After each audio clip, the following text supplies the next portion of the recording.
Welcome back नाज़रीन। सो वो party में जमहूरियत की जो बात हो रही थी जी सर, इस time leader of the opposition खानदान, लीडर ऑफ द ऑपोजिशन कौमी असम्बली और सूबाई असम्बली, मतलब दोनों खानदान, मियाँ साहब वज़ीर आज़म थे, भाई वज़ीर आला था, मियाँ साहब नायल हुए, भाई को वज़ीर आज़म बनाना है। ये कौन सी दुनिया में, मैं महज़ब दुनिया की बात कर रहा हूँ जहाँ ये काम होता, जो आप कहते हैं ये जमहूरियत है और दुनिया में यही जमहूरियत है, ये कौन सी दुनिया की जमहूरियत? मुझे दो नाम बता दें, इंडिया बांग्लादेश ना बताइए। आपकी बात में वजन हो सकता है, लेकिन शहबाज शरीफ साहब घर से उठ के आके लीडर ऑफ द ऑपोजिशन नहीं बने। शहबाज साहब 12.5 साल एक मुल्क के एक सबसे बड़े सूबे के वज़ीर आला रहे हैं। शहबाज साहब ने 4 साल जेल काटी है। शहबाज साहब ने काम किया जमहूरियत के लिए, मार खाई है, सीखा है, और मैं समझता हूँ असम्बली में जो मेंबरान है सबसे वो सीनियर मोस्ट भी हैं और सबसे अहल भी हैं। सीनियर मोस्ट इसलिए ना सर, खानदान अगर मियाँ नवाज शरीफ उस वक्त मुस्लिम लीग नून के सरबराह ना होते तो ये वज़ीर आला ना होते, ये भी आपको पता जी। अगर सिर्फ शहबाज साहब अच्छे वक्त में आ जाते और लीडर ऑफ अपोजिशन बन जाते तो मैं तनकीद कर सकता था, लेकिन शहबाज साहब की एक 30 साल की स्ट्रगल है, उसके बाद अगर इस कुर्सी पर बैठे हैं। 30 साल की हुकूमतें हैं, हुकूमतें नहीं है, पार्टियों के ऊपर आप लोग विराजमान रहे हैं। आप सब भूल जाते हैं पीपल्स पार्टी के हमारे मुल्क की जमहूरियत देखें, जुल्फ़िकार अली भुट्टो, बेनजीर भुट्टो, आसिफ जरदारी, अब बिलावल भुट्टो, मियाँ नवाज शरीफ, शहबाज शरीफ, हमजा शहबाज, अब मरियम नवाज। उसमें मैं बाकी खानदान नहीं देख रहा। एक दफा उसका इलेक्शन हुआ लाहौर का, आपको याद होगा, अयाज सादिक साहब का, एमपीए की सीट हार गए। क्यों? क्योंकि पार्टी इस बात पे गुस्से थी कि कुलसूम बीबी के भांजे को टिकट दे दिया, बनता नहीं था, बनता वर्कर का टिकट था भांजे।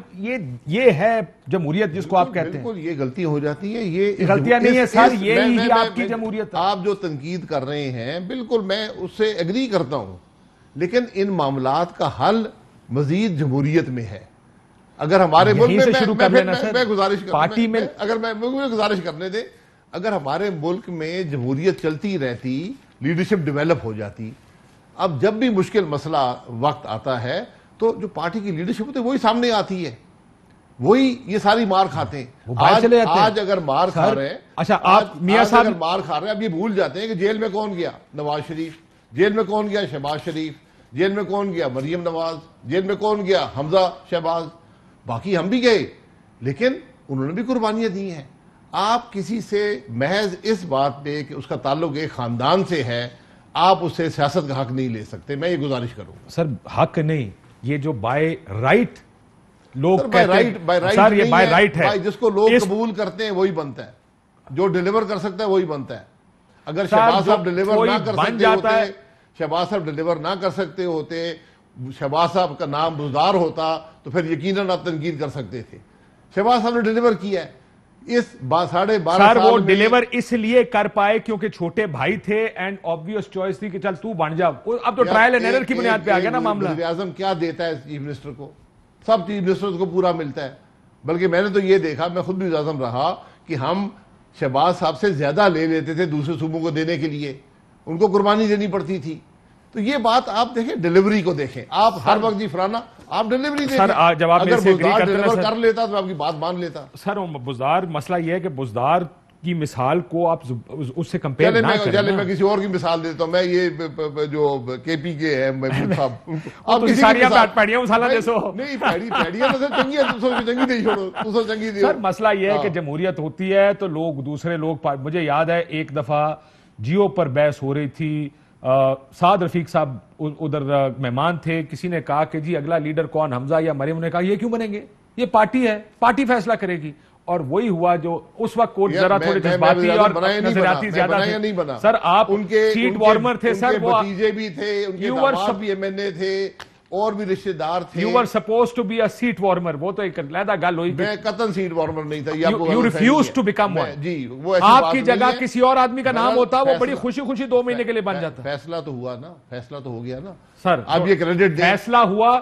अभी शायद खाकान अब्बासी वजीर आजम बनेंगे, जब शहबाज साहब इलेक्ट हो जाएंगे तो शायद साहब अपना इस्तीफा दे देंगे और शायद शहबाज शरीफ साहब बनेंगे। ये फैसला ऐसे नहीं हुआ ना, ऐसा कोई फैसला सर नहीं होना। बात फैसला आपके सामने जो हुआ, मुझे याद है जो फैसला बात करें, तारीख को चेंज जो हुआ, आप वो बात कर रहे हैं, जो फैसला किया गया मैं उसको याद करा रहा हूं। काशिफ साहब ये कहूंगा कि इन जमातों को पनपने दें, इनको चलने दें। एब्सोल्युटली। जब आप जमातों में इंटरफियर करेंगे नहीं करना चाहिए जी, ये तो जब तक जमातों में भी थोड़ी जमहूरियत लेकर आए, लोगों की आवाज सुने सर, ये प्रॉब्लम होती है। मैं इसीलिए कहता हूं कि इन सब मसाइल के जो मसाइल बयान कर रहे हैं, इसका हल जमहूरियत, मजीद जमहूरियत, बिल्कुल ठीक, जमहूरियत आगे बढ़ेगी, ये सब ठीक हो जाएगा। मैं इससे एग्री करता हूं। मैं तो सिर्फ ये कि जो गलतियां हैं उसको तो पॉइंट आउट करना चाहिए। मेरे ख्याल में बहुत बड़ी खराबी है इस निजाम की। ये आपके नजर में गलतियां करते हैं, देखिए खानदान करते हैं, हो सकता है लोग नहीं करते। यही चीज स्टेबिलिटी देती हो सियासत को। और मैं आपके सामने, अगर आप मुझे एक सक्सेसफुल मिसाल दे रहे हैं ना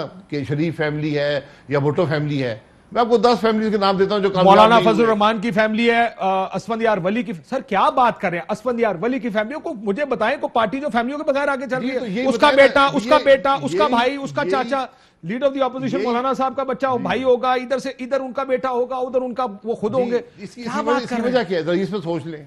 इसी वजह पे क्योंकि निजाम में आपने अफराद को मजबूत कर दिया, पार्टियां कमजोर कर दी हैं सर, ये वजह है। आप नहीं मानेंगे लेकिन ये वजह है। उस निजाम ने जो चलता नहीं है, जिसमें फुल स्टॉप और कॉमास आते हैं, जो आइन के मुताबिक नहीं होता, जहां पर किसी को पनपने का मौका नहीं मिलता, तो वहां पे शख्सियात ही मजबूत होती हैं। क्योंकि सर आपकी जमहूरियत शख्सियात से जुड़ी है, इसलिए निजाम में खराबी। फौज है, एस्टैब्लिशमेंट की इंटरफेरेंस है, बिल्कुल करते रहे हैं, गलत मार्शल लॉज इस मुल्क में लगते रहे हैं, बहुत गलत 20-30 साल हमने गुजारे हैं। लेकिन अगर इसको ठीक करना है, सिर्फ हर एक चीज को ठीक करें, तो मैं फिर ये ना कहें कि हम हुकूमत में आ जाए तो सब ठीक हो जाएगा, बाकी सब। मैं हमेशा कहता हूं कि अगर मुल्क को ठीक करना है, ट्रूथ कमीशन बना दें, ये सारे हकायक सामने आ जाएंगे कि फिर आप अपने ट्रूथ भी बताएंगे ना सारे आके। जी जरूर बताएंगे, किसने हुदैबिया में क्या किया, किसने पैसे लिए, किसने कहां से माल बनाया, ये भी बनाना पड़ेगा ना। जिस रिंग रोड में बनाया है, सब एब्सोल्युटली, बिल्कुल, ये उसमें रात डाले ना।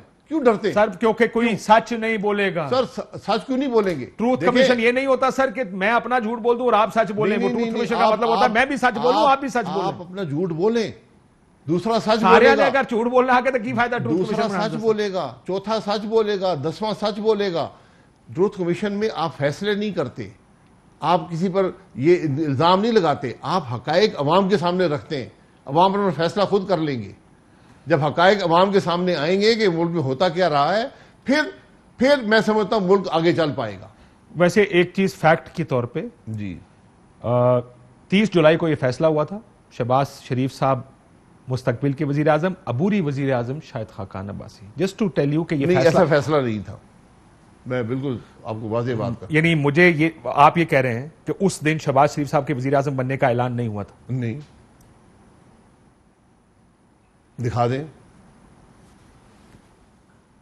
पहले 1 जुलाई को वोट किसने लिया?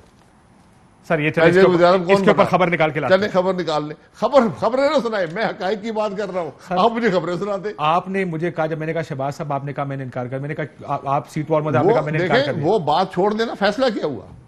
सर अब आप आउटकम की बात कर रहे हैं ना। मैं गोली चलाऊं, आप मिस कर जाए, आप कहें मैं तुम्हारे पे 307 का मुकदमा करूं, मैं कहा आउटकम क्या है? गोली तो नहीं लगी ना, मेरे पे मुकदमा नहीं हो सकता। सर ये आप ये वाली बात कर रहे हैं ना। मैं ये गुजारिश कर रहा हूं कि हम यहां पर सुप्रीम कोर्ट के कमेंट्स पे जिरा करते हैं, फैसले देखते नहीं है।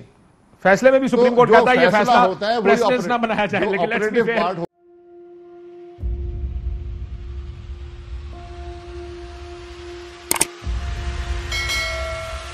अस्सलाम वालेकुम नाज़रीन, आप देख रहे हैं प्रोग्राम काशिफ अब्बासी के साथ। आज वेलकम बैक नाज़रीन। सवाल के साथ मैं हूं